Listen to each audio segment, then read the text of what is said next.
काबिलियत की पहचान। किसी जंगल में एक बहुत बड़ा तालाब था। तालाब के पास एक बागीचा था जिसमें अनेक प्रकार के पेड़ पौधे लगे थे।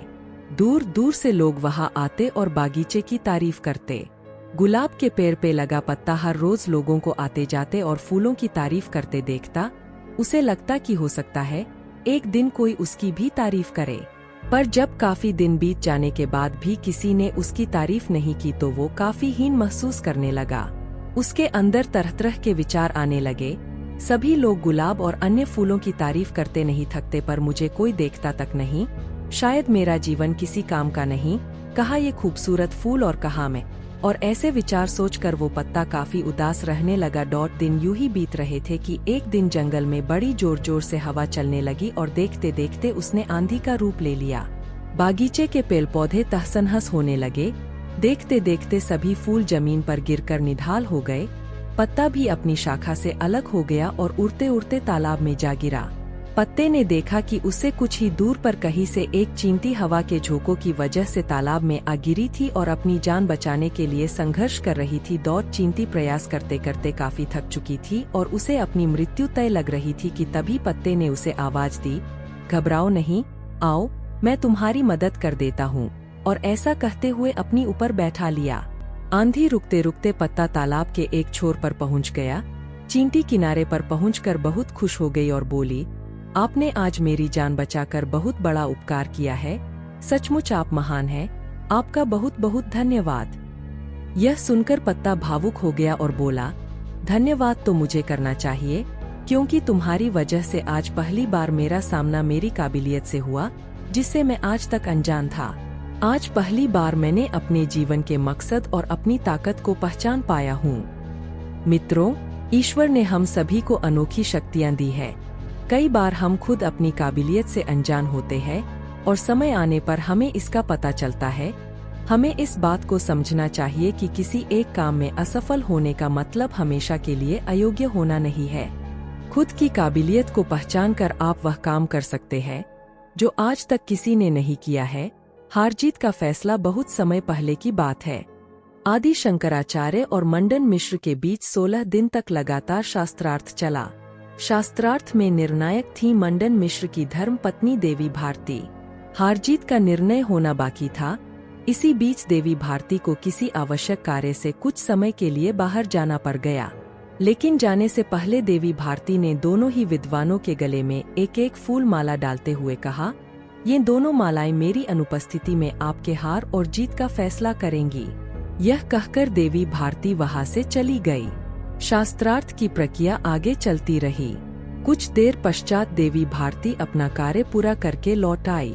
उन्होंने अपनी निर्णायक नजरों से शंकराचार्य और मंडन मिश्र को बारी बारी से देखा और अपना निर्णय सुना दिया। उनके फैसले के अनुसार आदि शंकराचार्य विजयी घोषित किए गए और उनके पति मंडन मिश्र की पराजय हुई थी। सभी दर्शक हैरान हो गए कि बिना किसी आधार के इस विदुषी ने अपने पति को ही पराजित करार दे दिया। एक विद्वान ने देवी भारती से नम्रतापूर्वक जिज्ञासा की, है देवी, आप तो शास्त्रार्थ के मध्य ही चली गई थीं, फिर वापस लौटते ही आपने ऐसा फैसला कैसे दे दिया? देवी भारती ने मुस्कुराकर जवाब दिया, जब भी कोई विद्वान शास्त्रार्थ में पराजित होने लगता है और उसे जब हार की झलक दिखने लगती है तो इस वजह से वह क्रुद्ध हो उठता है और मेरे पति के गले की माला उनके क्रोध की ताप से सूख चुकी है, जबकि शंकराचार्य जी की माला के फूल अभी भी पहले की भांति ताजे हैं। इससे ज्ञात होता है कि शंकराचार्य की विजय हुई है। विदुषी देवी भारती का फैसला सुनकर सभी दंग रह गए। सबने उनकी काफी प्रशंसा की। मजदूर के जूते। एक बार एक शिक्षक संपन्न परिवार से संबंध रखने वाले एक युवा शिष्य के साथ कहीं टहलने निकले। उन्होंने देखा कि रास्ते में पुराने हो चुके एक जोड़ी जूते उतरे पड़े हैं, जो संभवतः पास के खेत में काम कर रहे गरीब मजदूर के थे, जो अब अपना काम खत्म कर घर वापस जाने की तैयारी कर रहा था। शिष्य को मजाक सूझा। उसने शिक्षक से कहा, गुरुजी, क्यों न हम ये जूते कहीं छिपाकर झाड़ियों के पीछे छिप जाएं? जब वो मजदूर इन्हें यहाँ नहीं पाकर घबराएगा तो बड़ा मजा आएगा। शिक्षक गंभीरता से बोले, किसी गरीब के साथ इस तरह का भद्दा मजाक करना ठीक नहीं है। क्यों ना हम इन जूतों में कुछ सिक्के डाल दें और छिप कर देखें कि इसका मजदूर पर क्या प्रभाव पड़ता है। शिष्य ने ऐसा ही किया और दोनों पास की झाड़ियों में छुप गए। मजदूर जल्द ही अपना काम खत्म कर जूतों की जगह पर आ गया। उसने जैसे ही एक पैर जूते में डाले उसे किसी कठोर चीज का आभास हुआ। उसने जल्दी से जूते हाथ में लिए और देखा कि अंदर कुछ सिक्के पड़े थे। उसे बड़ा आश्चर्य हुआ और वो सिक्के हाथ में लेकर बड़े गौर से उन्हें पलट पलट कर देखने लगा। फिर उसने इधर उधर देखने लगा। दूर दूर तक कोई नजर नहीं आया तो उसने सिक्के अपनी जेब में डाल लिए। अब उसने दूसरा जूता उठाया, उसमें भी सिक्के पड़े थे। मजदूर भाविभोर हो गया, उसकी आंखों में आंसू आ गए। उसने हाथ जोड़ ऊपर देखते हुए कहा, हे भगवान, समय पर प्राप्त इस सहायता के लिए उस अनजान सहायक का लाख लाख धन्यवाद। उसकी सहायता और दयालुता के कारण आज मेरी बीमार पत्नी को दवा और भूखे बच्चों को रोटी मिल सकेगी। मजदूर की बातें सुन शिष्य की आंखें भर आईं। शिक्षक ने शिष्य से कहा, क्या तुम्हारी मजाक वाली बात की अपेक्षा जूते में सिक्का डालने से तुम्हें कम खुशी मिली? शिष्य बोला, आपने आज मुझे जो पाठ पढ़ाया है उसे मैं जीवन भर नहीं भूलूंगा।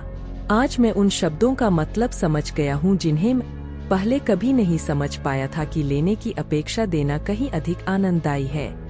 देने का आनंद असीम है। देना देवत्व है। दोस्तों, सचमुच जॉय ऑफ गिविंग से बढ़कर और कोई सुख नहीं है।